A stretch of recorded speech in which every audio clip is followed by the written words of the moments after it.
इस वीडियो में देखेंगे दोस्तों माइनर पैन कार्ड को मेजर पैन कार्ड में कन्वर्ट करने का कंप्लीट प्रोसेस। और 1 अप्रैल से प्रोसेस बिल्कुल ही चेंज हो चुका है। अब सिर्फ आधार कार्ड से काम नहीं चलेगा, प्रूफ ऑफ बर्थ आपको एडिशनल डॉक्यूमेंट सबमिट करने होंगे आधार कार्ड के अलावा। तो इस वीडियो में देखेंगे नए प्रोसेस के माध्यम से कैसे हम माइनर पैन कार्ड को मेजर पैन कार्ड में कन्वर्ट करेंगे। और इस काम के लिए लगभग 110 रुपए का आपका खर्चा आने वाला है और कहीं जाने की जरूरत नहीं, कहीं डॉक्यूमेंट भेजने की जरूरत नहीं है। जैसे ही आप डिटेल सबमिट करके पेमेंट करोगे, आपको 1 से 2 दिन के अंदर आपके ईमेल के ऊपर पीडीएफ में इस प्रकार से पैन कार्ड आ जाएंगे। इसके अलावा 4 से 6 दिन के अंदर आपके घर के एड्रेस के ऊपर फिजिकल पैन कार्ड भी आ जाएगा। तो चलिए बेहतर जानकारी के लिए कंप्यूटर के स्क्रीन के ऊपर चलते हैं और एक PAN card minor to major convert करके लाइव दिखाता हूं। इसके लिए दोस्तों किसी भी ब्राउजर के गूगल में हमें टाइप करना है NSDL पैन अप्लाई, और ये जो पहला लिंक आ रहा है ऑनलाइन पैन एप्लीकेशन, इस लिंक के ऊपर आपको क्लिक करना है। अब दोस्तों उसके बाद आप आ जाओगे इनकम टैक्स नेटवर्क के ऑफिशियल पार्टनर के ऊपर। यहाँ से हम पैन कार्ड से संबंधित कोई भी काम कर सकते हैं, जैसे कि नया पैन कार्ड अप्लाई करना हुआ, माइनर टू मेजर हुआ, या पैन कार्ड में करेक्शन हुआ। अब यहाँ पे आपको सबसे पहले न्यू एप्लीकेशन के ऊपर क्लिक करना है। और बाय चांस मान के चलो कोई एप्लीकेशन पेंडिंग रह जाता है, बीच में प्रोसेस छूट जाता है, तो आगे को कंटिन्यू करने के लिए रिज्यूम एप्लीकेशन के ऊपर क्लिक करना होता है इसी पेज के ऊपर आकर के। क्या तो फिलहाल मैं न्यू एप्लीकेशन सेलेक्ट करता हूं। उसके बाद सेलेक्ट पैन एप्लीकेशन टाइप के ऊपर आपको क्लिक करना है। तो पहला आ जाता है जहां से हम नया पैन कार्ड अप्लाई कर सकते हैं, लेकिन हमें नया नहीं अप्लाई करना है। दूसरा ऑप्शन आ जाता है जहां पे फॉरेनर अप्लाई कर सकते हैं इंडियन पैन को, जो कि मुझे ये भी नहीं करना है, मुझे करना है माइनर टू मेजर कन्वर्ट। उसके लिए तीसरा ऑप्शन यानी कि पैन करेक्शन वाले ऑप्शन के ऊपर आपको क्लिक करना है, यानी कि चेंजेस और correction in existing pan data, इसके ऊपर आपको क्लिक करना है। सेलेक्ट एप्लीकेंट कैटेगरी के अंदर आपको यहाँ पे इंडिविजुअल सेलेक्ट करना है। अब आ जाते हैं नीचे, हमें अपना कुछ बेसिक डिटेल फिल करना है जो कि पहले से काफी चेंज हो चुका है। यहाँ पे आपको अपना पैन कार्ड के अकॉर्डिंग फर्स्ट नेम डाल देना है, मिडिल नेम डाल देना है और लास्ट नेम डाल देना है। पहले ये सिस्टम बिल्कुल ही अलग था, सरनेम का ऑप्शन यहाँ पे था, फिर यहाँ पे फर्स्ट नेम, मिडिल नेम। पहले बहुत ही कंफ्यूजिंग था, लेकिन 1 अप्रैल के बाद बहुत चीजें चेंज हो चुके हैं, बहुत चीजें अच्छे हो चुके हैं।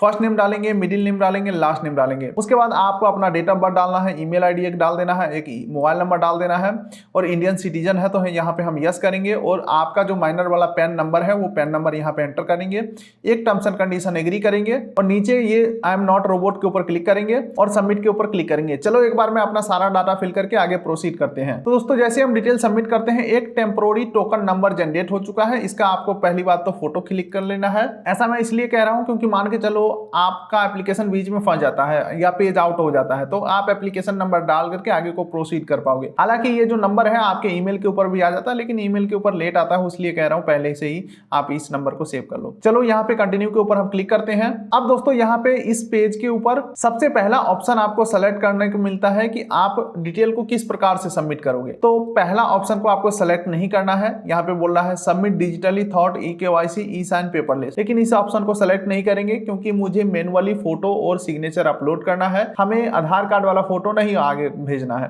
ठीक है, तो यहाँ पे हम सेकेंड ऑप्शन को सेलेक्ट करेंगे, सबमिट स्कैनेड इमेज थॉट ई साइन।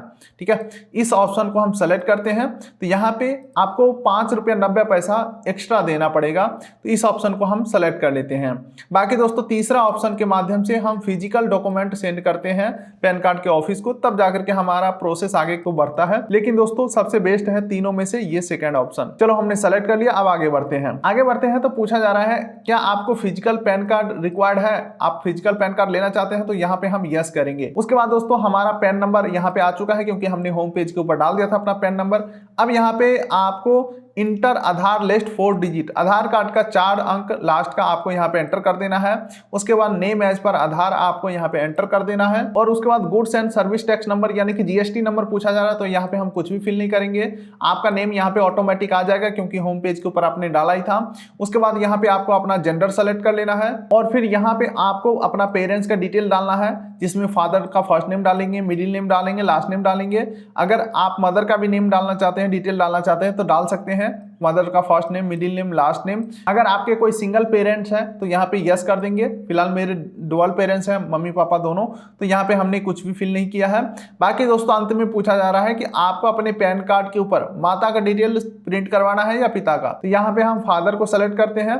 तो चलो एक बार मैं सारा डिटेल फिल करके नेक्स्ट करता हूँ। चलिए दोस्तों अब हम अगले पेज के ऊपर आ चुके हैं। यहाँ पे कॉन्टैक्ट एंड अदर डिटेल हमें कंफर्म करना है, ये आप देख सकते हैं। तो यहाँ पे सबसे पहले हम रेसिडेंट सेलेक्ट करेंगे। उसके बाद हमें अपना घर का पूरा एड्रेस फिल करना है, flat, building, road, street number, locality, city, district, state, pin code, zip code में कुछ भी नहीं डालेंगे। ठीक है, कुल मिलाकर के हमें अपना आधार कार्ड वाला यहाँ पे एड्रेस फिल कर देना है। कॉन्टैक्ट डिटेल के अंदर कंट्री कोड इंडिया सेलेक्ट करेंगे, अपना मोबाइल नंबर जो आपने डाला था अभी अप्लाई करते समय वो ऑटोमेटिक आ ही जाएगा। ठीक है, अंत में आपको अपना एक ईमेल आईडी डाल देना है। उसके बाद अंतिम में पासपोर्ट नंबर और tax payer identification number, tin number वगैरह पूछा जा रहा है, तो ये सब हमारे पास नहीं है, तो ये सब हम कुछ भी नहीं फिल करेंगे। बाकी दोस्तों डिटेल्स को आपको सेव करते रहना है ताकि आपका डाटा लॉस्ट ना हो। चलिए दोस्तों, डिटेल फिल करके जैसे ही हम आगे बढ़ते हैं तो यहाँ पे आ जाता है डॉक्यूमेंट अटैच करने का ऑप्शन, जहाँ पे प्रूफ ऑफ आइडेंटिटी में आप आधार डिटेल दे सकते हो, प्रूफ ऑफ एड्रेस में आधार डिटेल आप दे सकते हो, proof of date of birth में आप आधार डिटेल नहीं दे सकते हो। दोस्तों यही तो नया अपडेट है। जी हाँ दोस्तों, पहले सिर्फ आधार कार्ड से सारा काम हो जाता था पैन कार्ड से संबंधित, अब सिर्फ आधार कार्ड से काम नहीं चलेगा।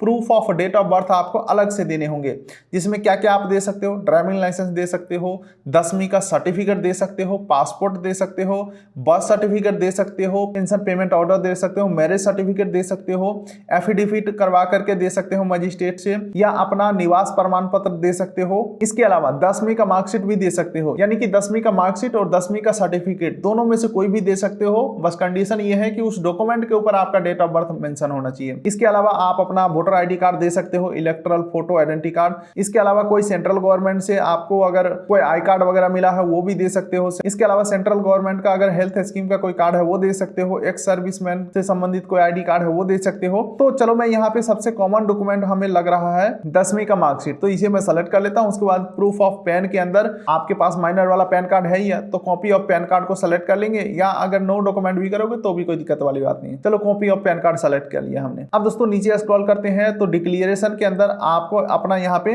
नाम लिख देना है। ठीक है, उसके बाद सेलेक्ट वाले ऑप्शन में सेल्फ सेलेक्ट करोगे तो ऑटोमेटिक आपका नाम यहाँ पे आ ही जाएगा। चलिए अब यहाँ पे पूछा जा रहा है आप कितने डॉक्यूमेंट अटैच करने वाले हो। तो पहला हम आधार कार्ड अटैच करेंगे, ठीक है, एक तो ये हो गया। दूसरा हम अटैच करेंगे पैन कार्ड, 2 डॉक्यूमेंट हो गया। और तीसरा अटैच करेंगे हम 10वीं का मार्कशीट, यानी कि टोटल नंबर ऑफ 3 डॉक्यूमेंट को हम अपलोड करने वाले हैं। तो यहाँ पे हम 3 एंटर कर देते हैं। अब यहाँ पे दोस्तों पैलेस के अंदर आपका जो भी जिला का नाम है वो यहाँ पे डाल देना है। ठीक है, अब नीचे आ जाते हैं। नीचे आते हैं तो यहाँ पे फोटो एंड सिग्नेचर अपलोड करने का ऑप्शन आ रहा है। तो फोटो का साइज का जो कुछ कंडीशन है वो यहाँ पे लिखे हुए हैं। अगर आप एक्सपर्ट हैं तो फोटोशॉप से बना लेंगे, अगर एक्सपर्ट नहीं है तो भी कोई दिक्कत वाली बात नहीं है। डायरेक्टली गूगल पे टाइप करना है NSDL पेन फोटो रिसाइजर, और कोई भी वेबसाइट को ओपन करके और यहाँ पे अपना फोटो और सिग्नेचर अपलोड करके परफेक्ट साइज में डाउनलोड कर सकते हो। ठीक है, तो फोटो और सिग्नेचर यहाँ पे अपलोड कर देना है। उसके बाद एड डॉक्यूमेंट के अंदर आपका जो डॉक्यूमेंट है, जो 3 डॉक्यूमेंट अभी हमने आपको बताया वो 300 KB के अंदर होना चाहिए और PDF के रूप में होना चाहिए। तो इसे भी रिसाइज वगैरह करके यहाँ पे आपको रेडी रखना है। और तब तक अगर पेज आउट हो जाता है तो यहाँ पे आपको सेव ड्राफ्ट के ऊपर क्लिक कर देना है, ताकि इस पेज तक का जो डाटा है आपका सेव हो जाए। दोबारा से आप आओ तो इस पेज के ऊपर ही आप मिलोगे। तो चलो एक बार मैं यहाँ पे सारा डिटेल्स को अटैच करके सबमिट करता हूँ। अब चलिए दोस्तों अगले पेज के ऊपर यहाँ पे बोला जा रहा है अपने आधार कार्ड का शुरुआत के 8 डिजिट यहाँ पे एंटर करो। ये डाल दिया हमने। उसके बाद यहाँ पे हमारा नेम और बाकी सारा डिटेल यहाँ पे वेरीफाई करने के लिए आ जाता है। अगर सब कुछ सही है तो नीचे प्रोसीड के ऊपर क्लिक करेंगे, अदरवाइज एडिट बटन के ऊपर जा करके और डिटेल को हम मॉडिफाई करके आगे बढ़ेंगे। तो फिलहाल मेरा डाटा सब कुछ सही है तो प्रोसीड के ऊपर हम क्लिक करेंगे। अब दोस्तों हम आ चुके हैं पेमेंट पेज के ऊपर। यहाँ पे हमें 106 रुपया 90 पैसा का पेमेंट करना है। पेमेंट करने के लिए टर्म्स एंड कंडीशन एग्री करेंगे, प्रोसीड टू पेमेंट के ऊपर क्लिक करेंगे। अब यहाँ पे 106 रुपया 90 पैसा का पेमेंट करने के लिए पे एंड कंफर्म के ऊपर क्लिक करेंगे, और यहाँ पे हम UPI के माध्यम से पेमेंट करेंगे। कंफर्म जनरेट QR कोड के ऊपर मैं क्लिक करता हूँ और पेमेंट को करते हैं कंफर्म। चलिए दोस्तों पेमेंट हमारा कंफर्म हो चुका है। अब आप देख सकते हैं यहाँ पे हमारा जो ट्रांजैक्शन स्टेटस है वो सक्सेसफुल आ चुका है। अब यहाँ पे नीचे स्क्रॉल करेंगे, टर्म्स एंड कंडीशन एग्री करके ऑथेंटिकेट बटन के ऊपर हम क्लिक करेंगे। उसके बाद ई साइन करने के लिए हमें आधार नंबर डाल के सेंड OTP के ऊपर क्लिक करना है, ताकि डॉक्यूमेंट को हम ई साइन कर सके। और जैसे ही हम आधार OTP सबमिट करते हैं हमारा डॉक्यूमेंट ई साइन होकर के और सक्सेसफुली सबमिट हो जाता है। और इस प्रकार से हमें एप्लीकेशन नंबर भी जनरेट हो जाता है, और इसी एप्लीकेशन नंबर के थ्रू आगे को हम ट्रैक कर पाएंगे हमारा कार्ड अप्रूव हुआ या रिजेक्ट हुआ। हालांकि रिजेक्ट तो नहीं होता है, सारा कुछ आज के डेट में आधार के बेसिस पे सारा डाटा आधार कार्ड वाला है तो अप्रूव हो ही जाते हैं। बाकी दोस्तों जैसे ही आपका पैन कार्ड बन जाता है आपके ईमेल के ऊपर PDF के रूप में नया वाला पैन कार्ड आ जाते हैं 1 से 2 दिन के अंदर। बाकी 4 से 6 दिन के अंदर फिजिकल पैन कार्ड आपके घर के एड्रेस के ऊपर आ जाता है, जिसमें आपका फोटो और सिग्नेचर भी लगा रहेगा और आपका पैन कार्ड जो है माइनर टू मेजर कन्वर्ट हो जाएंगे। दोस्तों एंड में यही कहूंगा, जो पैन कार्ड का माइनर टू मेजर कन्वर्ट करने का जो प्रोसेस है ना, वो बिल्कुल ही 100% पैन कार्ड करेक्शन करने के प्रोसेस के बराबर है। कहने को ये माइनर टू मेजर है, लेकिन एक्चुअल में एक प्रकार से हम पैन कार्ड को मॉडिफाई करते हैं, जहां पे हम फोटो ऐड करते हैं, सिग्नेचर ऐड करते हैं, और हमारा उम्र 18 साल से ज्यादा रहता है, जिस वजह से हमारे नए पैन कार्ड के ऊपर फोटो सिग्नेचर ऐड हो जाते हैं। यही है कुछ फंडा दोस्तों। उम्मीद करता हूँ वीडियो आपको अच्छा लगा तो वीडियो कर दीजिए लाइक, चैनल कर दीजिए सब्सक्राइब, ताकि मिलेंगे ऐसे ही किसी अगले वीडियो में। तब तक के लिए नमस्कार।